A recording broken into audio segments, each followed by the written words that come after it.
I'm sitting in my boss's office, my hands sweaty, heart pounding, asking why my male coworker makes $22,000 more than me for the same job.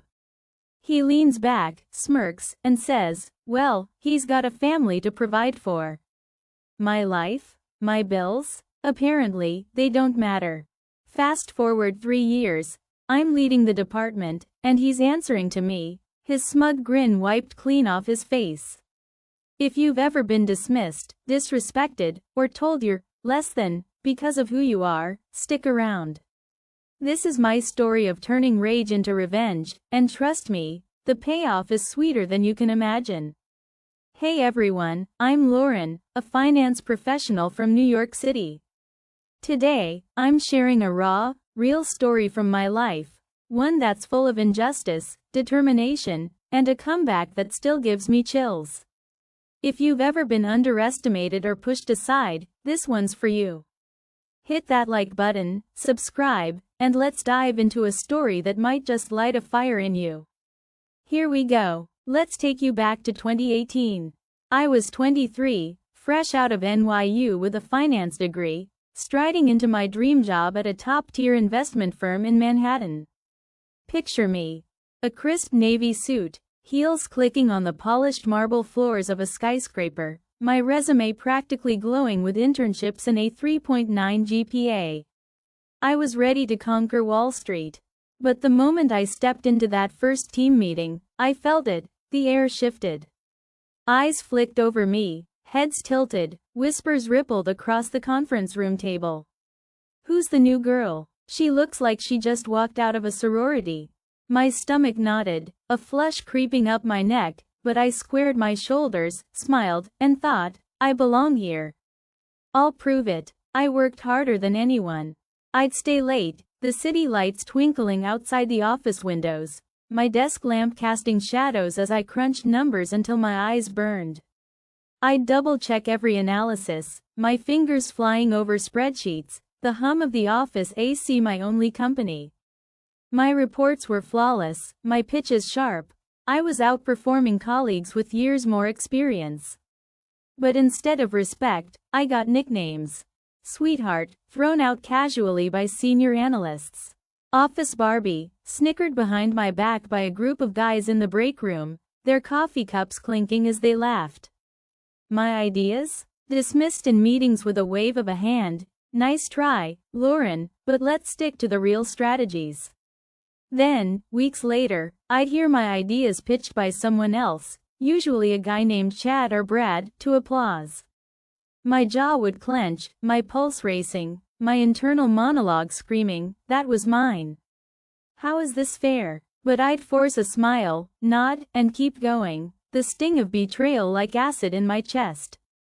The antagonist was my boss, Greg Thornton, a 40-something VP with slicked back hair and a smile that never reached his eyes. Greg was the kind of guy who wore tailored suits and dropped golf references in every conversation, his voice booming with self-assured authority. He'd lean back in his leather chair, Rolex glinting, and talk over me in meetings, his tone dripping with condescension. Lauren, don't overcomplicate things. Leave the big ideas to the heavy hitters. Heavy hitters? I'd graduated top of my class, landed this job over hundreds of applicants, and he was reducing me to a decoration. My hands would tremble under the table, nails digging into my palms, but I'd bite my tongue, the powerlessness gnawing at me like a hungry beast. It got worse. By 25, I was a senior analyst, but the nicknames and dismissals didn't stop. I'd present a detailed market forecast, my voice steady despite the butterflies in my stomach, only for Greg to cut me off. Cute effort, sweetheart, but let's hear from someone with real insight. The room would go quiet, my colleagues' eyes darting away, and I'd feel my face burn, the humiliation like a weight pressing down on my chest. Cute? I'm not here to be cute. I'd scream internally, my heart pounding so loud I was sure they could hear it. But I'd swallow the rage, paste on a smile, and keep pushing, determined to prove I wasn't just Office Barbie. The breaking point came when I was 26. I'd heard rumors about pay gaps. It's finance, after all, an old boys club where secrets leak over whiskey at happy hour. I dug into it, my hands shaking as I accessed HR's salary records through a shared system glitch. Not exactly ethical, but I was desperate. There it was, in black and white. Chad, a colleague with the same title, hired a year after me, was making $22,000 more a year. Same job, less experience, no advanced certifications like I had. My stomach dropped, my breath catching like I'd been punched. This isn't right. I marched into Greg's office, my palms sweaty, voice steady but my insides churning. Why is Chad paid more than me? I asked, laying out the numbers. Greg leaned back, that infuriating smirk spreading across his face. Well, Lauren, he's got a family to provide for. You're young, single, you don't need the extra cash. The words hit like a slap, my vision blurring with rage. My bills, my rent, my student loans, they didn't matter because I wasn't a man with a family? My fists clenched, my nails biting into my skin, but I kept my voice calm. That's not how fair compensation works, Greg. He chuckled, waving me off. Don't get emotional, sweetheart. This is just business. Emotional? I wasn't emotional, I was livid. I left his office, my heels clicking furiously, my mind racing. I'm done being dismissed. This ends now. I almost quit. I sat in my tiny apartment that night, the city's hum filtering through my window, staring at my resignation letter on my laptop. The cursor blinked, taunting me. Walk away, Lauren. It's not worth it. But something snapped, not defeat, but fire. I deleted the letter, my fingers trembling with resolve. I love this job. I'm good at it. They don't get to push me out. That's when I started planning my revenge, not petty sabotage, but something bigger. Something that would make them choke on their own words. I began documenting everything. Every sweetheart, every stolen idea, every meeting where I was sidelined. I kept a notebook, scribbling in the dim glow of my desk lamp, the scratch of my pen a quiet rebellion. March 12th. Greg credited my portfolio strategy to Chad. April 3rd. Analyst called me Barbie in front of clients. I networked, too, connecting with women in the industry through LinkedIn, their stories mirroring mine, pay gaps, dismissals, the same tired nicknames. My anger grew, but so did my determination, a steel rod forming in my spine. I took online courses, earning certifications in advanced financial modeling, my eyes burning from late-night study sessions, coffee cups piling up. I'll be undeniable, I'd whisper to myself, my reflection in the laptop screen fierce and focused. The tension escalated. Greg and his clique got bolder, sensing my defiance. During a client presentation, I pitched a bold investment strategy, my voice clear, data airtight. Greg interrupted. Lauren, let's not waste time with unrealistic ideas. The client raised an eyebrow, but Greg moved on, assigning my pitch to Chad for refinement. I saw red, my pulse hammering, but I smiled tightly, my mind screaming, you'll regret that. Colleagues started whispering about my attitude, some turning cold, their hostility like a chill in the air. I felt isolated, but I wasn't alone. I found allies in two other women, Mia and Priya, analysts who'd faced similar treatment. We'd meet in a coffee shop, the clink of mugs grounding us, sharing stories and strategies. We're not invisible, Mia said, her eyes fierce. That camaraderie fueled me. At 28, I acted. I compiled my evidence, pages of notes, salary records, email chains where my ideas were stolen. My hands shook as I typed a formal complaint to HR, my heart pounding like it might burst.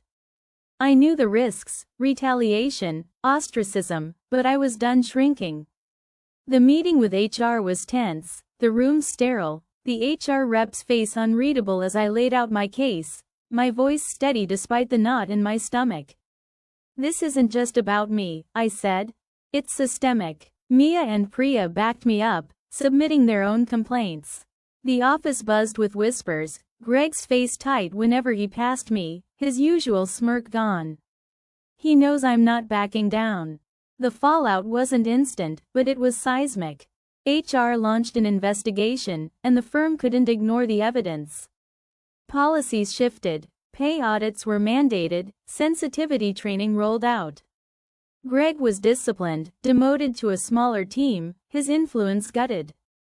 But the real payoff came when the firm restructured, and I was promoted to team lead at 29. The announcement hit in a packed boardroom, the air thick with tension. Greg's face was a mask of shock, his jaw slack, eyes darting as colleagues clapped for me. Chad, too, looked like he'd swallowed a lemon, his usual swagger gone. I stood tall, my heart soaring, delivering my first directive as lead. From now on, we credit ideas to their source. The room nodded, some faces flushed with guilt.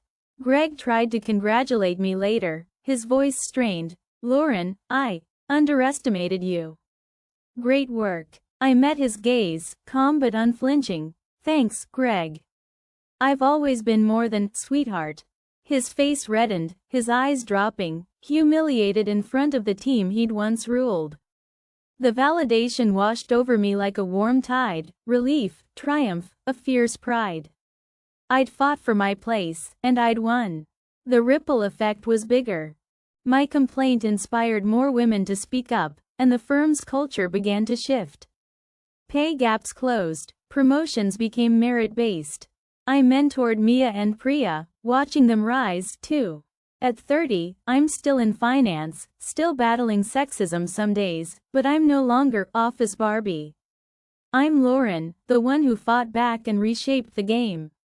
This journey taught me that justice isn't always loud, sometimes it's a quiet, relentless push against a system built to keep you small. Karma catches up when you stand your ground, and fairness wins when you refuse to shrink. To anyone facing doubters, know this, your voice matters, even if it shakes. Wow, what a ride, right? If this story gave you chills or fired you up, smash that like button and drop a comment. Have you ever faced injustice at work? How did you fight back? I read every comment, so spill the tea. And if you want more stories of triumph over unfair odds, subscribe and hit that bell. You won't want to miss what's next. Thanks for joining me, and remember, stand tall, always. See you in the next video.